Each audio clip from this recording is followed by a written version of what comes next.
এটা আমি আর রিপিট লিখছি না, ঠিক আছে। এখানে শুধু গ্রিন হাউস এফেক্ট, ঠিক আছে, গ্রিন হাউস এফেক্ট। আচ্ছা, গ্রিন হাউস এফেক্ট যদি পড়াতে বলা হয়, আশা করি আপনাদের এই শ্রেণী তারিখ বিষয়ে আজকের পর লিখতে হবে না ওখানে, এতদিন ধরে যা দেখলাম তাতে তাই বুঝতে পারছি। এবার গ্রিন হাউস এফেক্ট যদি পড়াতে বলা হয়, তখন আমরা কিভাবে শুরু করব? গুড মর্নিং স্টুডেন্টস, কেমন আছো তোমরা সবাই? হ্যাঁ, আমিও ভালো আছি গো। আচ্ছা, কি বলছো? আগের দিন আমরা গ্রিন হাউস জেনেছিলাম, একদম ঠিক বলেছো। সেই গ্রিন হাউস কিন্তু আমরা সম্পূর্ণরূপে জানতে পারিনি। আমরা সেই গ্রিন হাউসের আরও একটু একটু কিছু কিছু জিনিস জানবো। কিভাবে জানবো? আচ্ছা, সেটার আমাদের অনেক কাজে লাগলেও আমাদের জীবনে কিন্তু তার একটা ক্ষতিকর প্রভাব হয়ে গেছে, জানো? কীরকম প্রভাব, সেটা নিয়েই তো আজকে জানবো। তো সেটাকে বলা হয় গ্রিন হাউস এফেক্ট, ঠিক আছে, সেটাকে বলা হয় গ্রিন হাউস এফেক্ট। তা কি এই গ্রিন হাউস এফেক্ট, কি বলছো? গ্রিন হাউস এফেক্ট আমাদের জীবনে কাজে লাগানো ক্ষতি করে, দুটোই হয় বাবু। দেখো কি রকম জিনিসটা।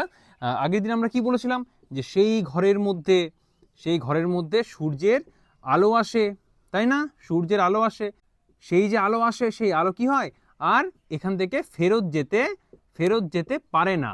তাই আমাদের কি হয়, সেই ঘরের মধ্যে যে উষ্ণতা থাকে, সেই উষ্ণতা কিন্তু অনেক বেশি বেড়ে যায়। এবার কি হয়েছে, আমাদের পুরো পৃথিবীতে কিন্তু এই একই রকম অবস্থা হয়েছে।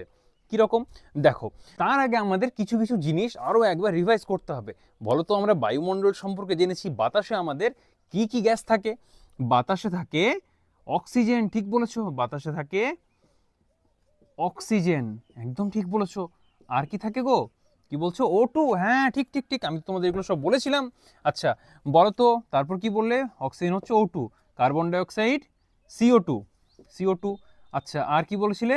Nitrogen N2।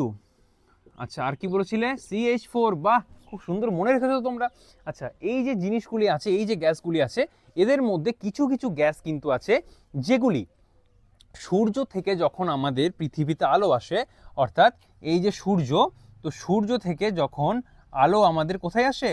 আলো আসে আমাদের পৃথিবীতে। তো সেটা কি শুধু আলোই আসে, নাকি আলোর সাথে তাপও আসে বলো তো?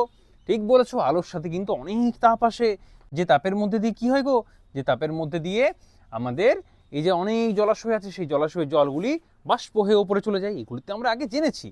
কিন্তু কিছু কিছু গ্যাস আছে যারা সূর্য থেকে যখন সেই তাপ আসে, সেটাকে তারা শোষণ করে নেয়। সূর্য থেকে যখন তাপ আসে, তারা সেই তাপগুলিকে একদম ধরে রেখে দেয়, আর তারা সেগুলিকে ছাড়ে না কোনোভাবেই। তাই কি হয়, সেই তাপ পৃথিবীর মধ্যে থেকে যায়, আর পৃথিবীর কিন্তু উত্তাপ বেড়ে যায়। এবার পৃথিবীতে যখন সূর্য থেকে তাপ আসে, কি উচিত, সেই তাপ আবার যেন পুনরায় সেখানে ফিরে চলে যায়। যতটা আমাদের প্রয়োজন ততটা আমরা নেব, বাকিটা ফেরত দিয়ে দেবো। কিন্তু আমাদের পৃথিবীতে থাকা সেই গ্যাসগুলি কি করে, সেই যে সূর্য থেকে আগত তাপ, সেটিকে কিন্তু ফেরত পাঠায় না। তাহলে কি করে, সেগুলিকে রেখে দেয়।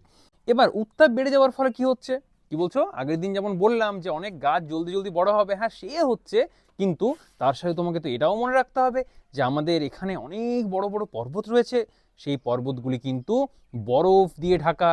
এবার বেশি উত্তাপ যখনই হয়ে যাবে, তাহলে বেশি উত্তাপ হলে কি হয়, বরফ গলে জল হয়ে যায়। এবার সেই বড় বড় বরফ, এরকম বড় নয় গো, অনেক বড়। সেটা সেটা এই যে আমাদের পুরো স্কুল আছে, আমাদের পুরো গ্রাম আছে, বা আমাদের পুরো এই যে জেলা আছে, হয়তো তার চেয়েও বড়। হ্যাঁ, এরকমও হতে পারে, এতটাই বড় সেই পর্বতগুলো।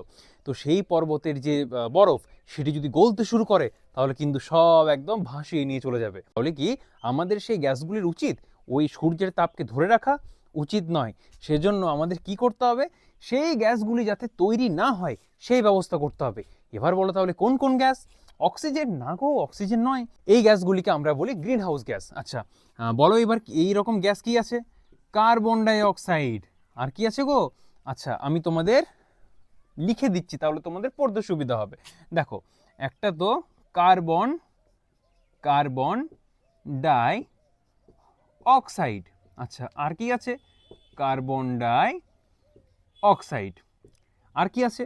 কার্বন ডাই অক্সাইড ছাড়া হচ্ছে CFC, এটাকে বলা হয় ক্লোরো, কি বললে? CFC।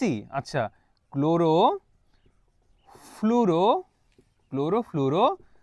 কার্বন, ঠিক আছে, ক্লোরোফ্লুরো কার্বন। আবার একটা আছে HCFC। হ্যাঁ, দুটো একই রকম অনেকটা, কিন্তু এটা হচ্ছে খুব ক্ষতিকর, এটা হচ্ছে একটু কম ক্ষতিকর, ঠিক আছে। আর সবচেয়ে প্রধান গ্রিন হাউস গ্যাস হচ্ছে কার্বন ডাইঅক্সাইড। হ্যাঁ গো, সেই কার্বন ডাইঅক্সাইড যেটা আমরা নিঃশ্বাসের সঙ্গে ত্যাগ করি। আচ্ছা, HCFC মানে হচ্ছে হাইড্রো ক্লোরোফ্লুরোকার্বন, ঠিক আছে। আবার একটা হয়, এটাও মোটামুটি কম ক্ষতি করে, ঠিক আছে, HFC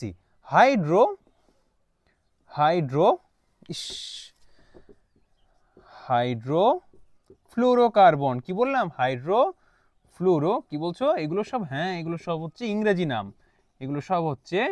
ইংরেজি নাম। তো এই ধরনের আরো অনেক গ্যাস আছে, সালফার ডাইঅক্সাইড আছে, কার্বন মনোক্সাইড আছে, এমনকি জলীয় বাষ্প পর্যন্ত আমাদের এই যে সূর্যের তাপকে ধরে রেখে দেয়। তাই কি হয়? আমাদের বিশ্ব উষ্ণায়ন হয়। কি হয়? বিশ্ব উষ্ণায়ন বা গ্লোবাল ওয়ার্মিং। কি বললাম? বিশ্ব উষ্ণায়ন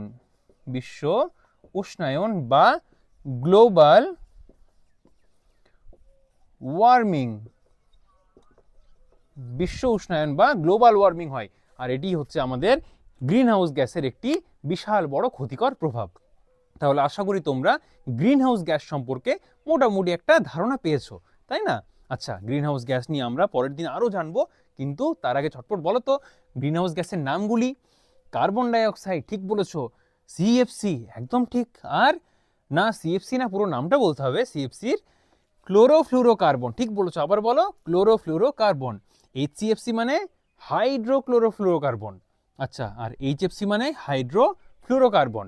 একই নামগুলো আমি প্রথমে তোমাদের ইচ্ছে করে বললাম, যাতে তোমাদের বেশ সুন্দরভাবে মনে থাকে।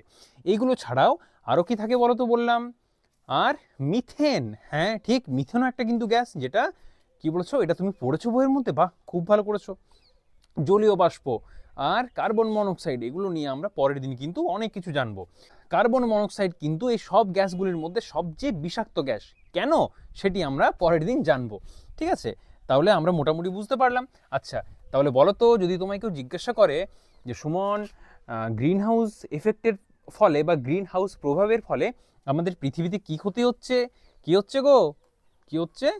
গ্যাসগুলির সংখ্যা, পরিমাণ বাড়ছে। হ্যাঁ, গ্যাসগুলির জন্যই তো হচ্ছে জিনিসটা, কিন্তু আসলে প্রবলেমটা কি হচ্ছে, সমস্যাটা কি হচ্ছে? সমস্যা হচ্ছে আমাদের বিশ্ব উষ্ণায়ন হচ্ছে, ঠিক আছে, বা ইংরেজিতে বলে গ্লোবাল ওয়ার্মিং। একদম ঠিক, তোমরা খুব সুন্দরভাবে বিষয়টা বুঝতে পেরেছো। এই হচ্ছে সম্পূর্ণ বিষয়। আশা করি মোটামুটি বোঝা গেছে। যদি তোমরা চাও যে গ্রিন হাউস সম্পর্কে আরও কিছু বলি, আচ্ছা, এই ধরনের স্লাইড আছে, তোমরা যদি চাও তাহলে এই স্লাইডগুলো দিয়ে কিন্তু ভালোভাবে রিভাইজ করা যেতে পারে। তো যদি তোমরা চাও যে এরকম স্লাইড দিয়ে আমি রিভাইজ করাই পুরো বিষয়টা, আর তোমাদের সাথে আমিও রিভাইজ করব, তাহলে কমেন্টে জানিও অবশ্যই। তাহলে এই ধরনের প্রশ্ন উত্তর দিয়ে রিভাইজ করা যাবে একবার। কি মনে হচ্ছে বলো তো, ভোটের আগে হবে নাকি ভোটের পরে? কমেন্ট করে জানিও।